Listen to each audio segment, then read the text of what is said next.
मोदी के महल की वो तस्वीरें आ गई हैं जो राहुल समेत पूरे इंडी गठबंधन को आज सोने नहीं देंगी। पीएम मोदी ने एक झटके में ऐसा क्या कर दिया कि देश का सीधा 4 लाख करोड़ रुपया बचा दिया। आज आपको वो भी दिखाता हूं।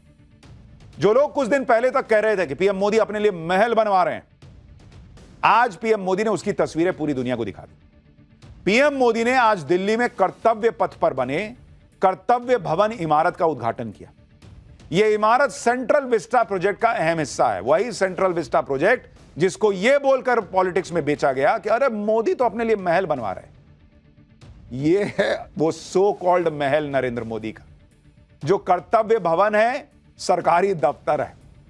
कर्तव्य भवन 3 पूरी तरह बनकर तैयार है, जबकि कर्तव्य भवन 1 और 2 भी इसी महीने तक पूरे हो जाएंगे।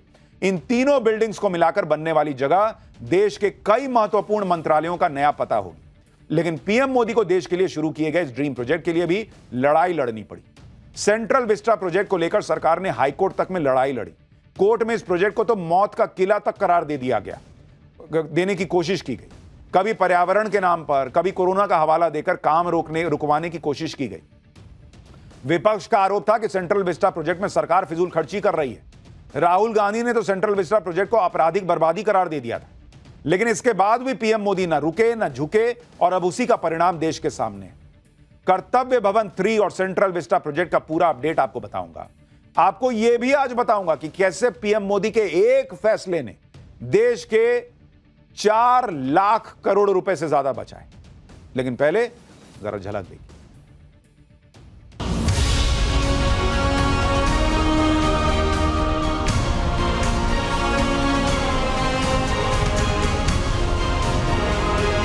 जहां कर्मचारी सहज हो, फैसले तेज हो और सेवाएं सुगम हो।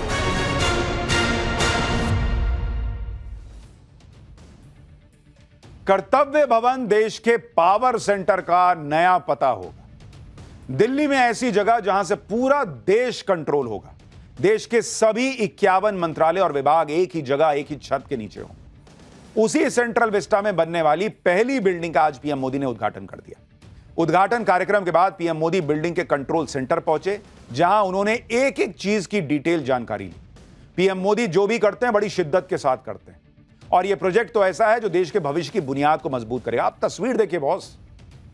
सरकारी दफ्तर का मतलब लोग सोचते थे मोटी मोटी फाइलें, कचरा, गंदगी, एकदम जैसे प्राइवेट ऑर्गेनाइजेशंस होते हैं चक चक, वैसा सरकारी दफ्तर बना दिया है नरेंद्र मोदी। ये आप तस्वीरें देखिए बॉस। मॉनिटरिंग के लिए पूरी स्क्रीन लगी हुई है।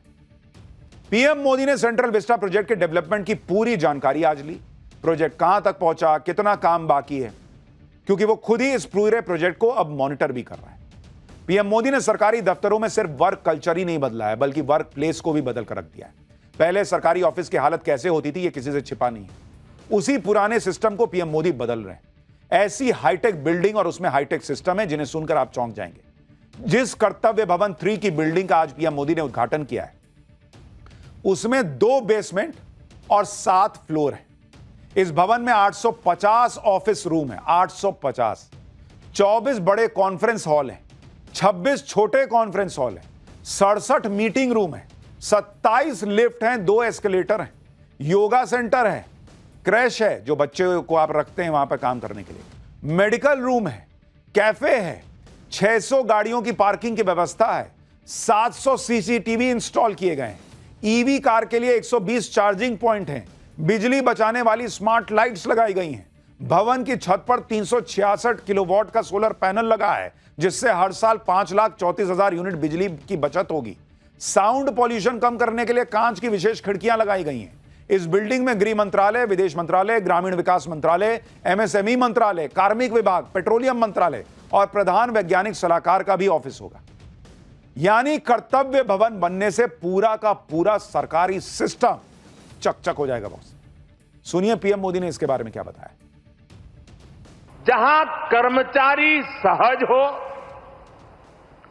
फैसले तेज हो और सेवाएं सुगम हो, इसलिए कर्तव्य पथ के आसपास एक होलिस्टिक विजन के साथ कर्तव्य भवन जैसी विशाल इमारतों का निर्माण किया जा रहा है। ये तो पहला कर्तव्य भवन पूरा हुआ है। अभी कई कर्तव्य भवनों का निर्माण तेजी से चल रहा है।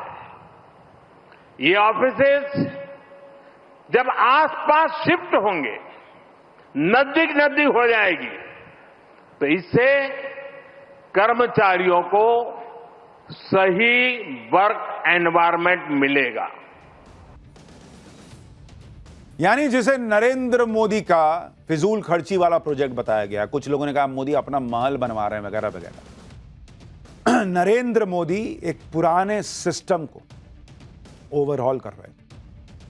एक ऐसा सरकारी सिस्टम बना रहे हैं जहां लोगों का ऑफिस जाने का मन करे, एक अच्छी जगह बैठकर काम करने का मन करे और सारे ऑफिसेज इतने करीब हों कि इंटरैक्शन में कोई दिक्कत ना हो।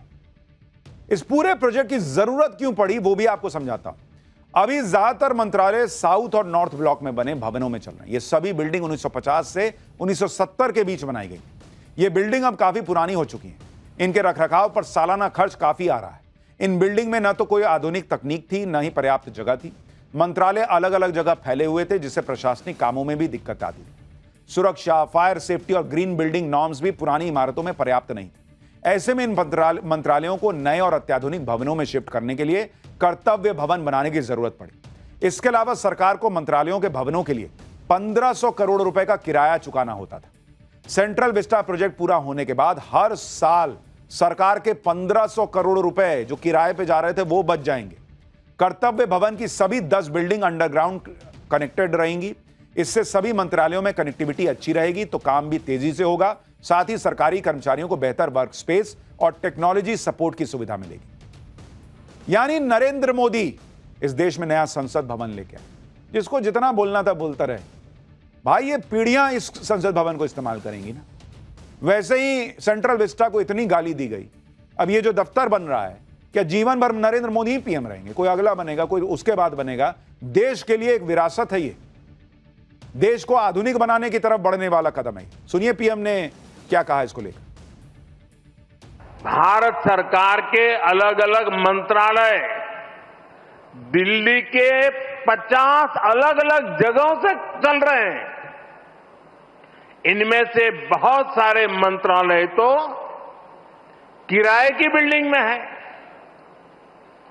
इनके किराए पर जितने रुपए खर्च हो रहे थे वो अपने आप में बहुत बड़ा आंकड़ा है। और वैसे पूरा हिसाब लगाएं तो बहुत बड़ा है, लेकिन अगर मोटा मोटा हिसाब लगाएं तो 1500 करोड़ रुपया प्रति वर्ष इसमें जाता है।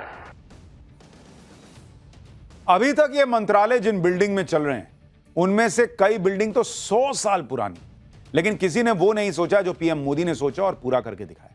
क्योंकि मोदी से पहले तो देश में इमारतें खड़ी होती थी भ्रष्टाचार की, लेकिन इस करप्शन कल्चर को खत्म करके जो पैसे बचे उससे असल में इमारतें खड़ी हो रही हैं और नया सिस्टम बन रहा है।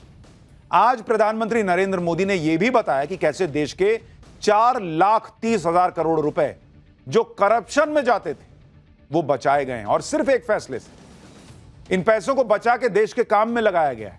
सुनिए पीएम मोदी ने कैसे चौंकाने वाली बात बताई कि 4 लाख करोड़ रुपए बचे हैं एक फैसले से। 10 करोड़ लाभार्थी ऐसे थे जिनका कभी जन्म ही नहीं हुआ था।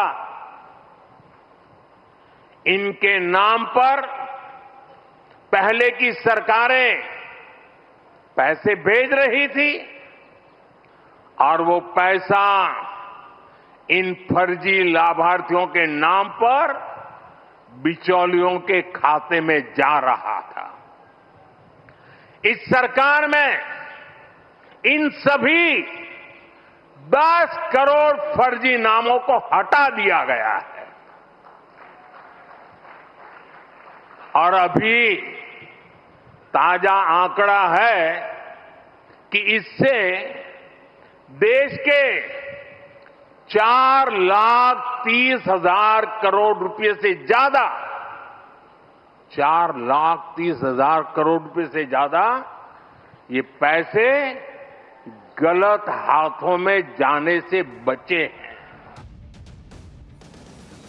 प्रधानमंत्री मोदी आज कर्तव्य भवन के उद्घाटन के बाद सबसे पहले उन लोगों से मिले जो इस पूरे प्रोजेक्ट की नींव है। पीएम मोदी ने प्रोजेक्ट से जुड़े इंजीनियर्स और श्रमिकों से मुलाकात की। पीएम मोदी जब सेंट्रल विस्टा प्रोजेक्ट के मजदूरों से मिले तो सिर्फ फोटो क्लिक नहीं करवाई, बल्कि पीएम मोदी ने श्रमिकों से सीधा संवाद किया, प्रोजेक्ट से जुड़े एक्सपीरियंसेस शेयर किए। पीएम मोदी इन तस्वीरों को देखकर, उनकी जो ये तस्वीरें हैं, विपक्ष को तो आग ही लग गई हो, क्योंकि जब ये प्रोजेक्ट शुरू हुआ था तब विपक्ष कह रहा था कि मजदूरों के साथ अन्याय हो रहा है, मजदूरों को सुविधाएं नहीं मिल रही। मोदी तो अपने उद्योगपति दोस्तों से मिलते हैं, गरीब से तो मिलते ही नहीं है। लेकिन ये तस्वीरें इन सारे आरोपों को हवा में उड़ा रही हैं। और नरेंद्र मोदी हर बार, आप देखिए, राम मंदिर बना हो, विदेश में कोई प्रोजेक्ट होता है, वहां भी जाते हैं, अगर पूरा हुआ है तो वहां के जो श्रमिक भाई हैं उनसे मिलते हैं। पीएम मोदी श्रमजीवियों का सम्मान करना कभी नहीं भूलते और आज भी वही दिखा। लेकिन नरेंद्र मोदी जो काम कर रहे हैं उस तूफान में सिर्फ आरोप हवा में उड़ गए।